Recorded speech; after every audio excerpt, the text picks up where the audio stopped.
నమస్తే, welcome to 929 TV. నేను ప్రియాంక. బులెటిన్లో డీటెయిల్స్ చూద్దాం. నేషనల్ యాంటీ డ్రగ్స్ డే సందర్భంగా అవేర్నెస్ కార్యక్రమాలకు జిల్లా కేంద్రంలోని తంగేడు మైదానంలో నిర్వహించారు. తెలంగాణను డ్రగ్స్ రహితంగా మార్చాలనే సంకల్పంతో ప్రభుత్వం అనేక కార్యక్రమాలు చేపడుతుందన్నారు మంత్రి సీతక్క.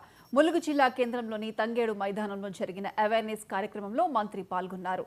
యువత డ్రగ్స్ బారిన పడి తమ జీవితాలను నాశనం చేసుకుంటున్నారని ఆవేదన వ్యక్తం చేశారు. చిన్న పిల్లలపై అత్యాచారాలు జరగడానికి డ్రగ్స్ కారణమన్నారు. ప్రతి ఒక్కరూ డ్రగ్స్ నిర్మూలనకు కృషి చేయాలని కోరారు మంత్రి సీతక్క.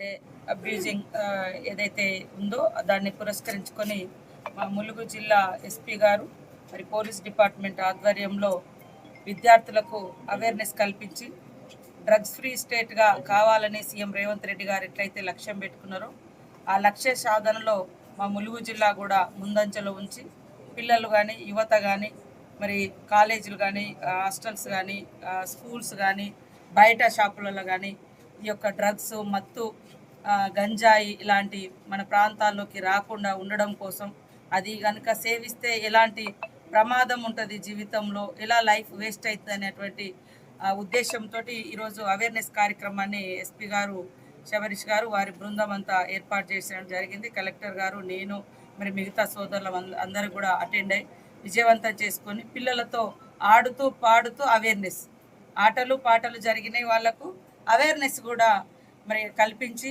ఎందుకంటే ఈరోజు డ్రగ్స్ అనేది ఒక భూతంలా ప్రతి మనిషిని పట్టి పీడిస్తుంది. అది ఒక మనిషికి వ్యాపిస్తే ఆ కుటుంబం నాశనం అవుతుంది. ఆ కుటుంబాలు నాశనం అయితే సమాజమే నాశనమయ్యేటువంటి ప్రమాదం ఉంది. కాబట్టి ఆ యొక్క ప్రమాదం నుంచి సమాజాన్ని బయటపడాలంటే ఖచ్చితంగా ప్రతి ఒక్కరు కూడా చైతన్యవంతంగా ఆలోచించాలి.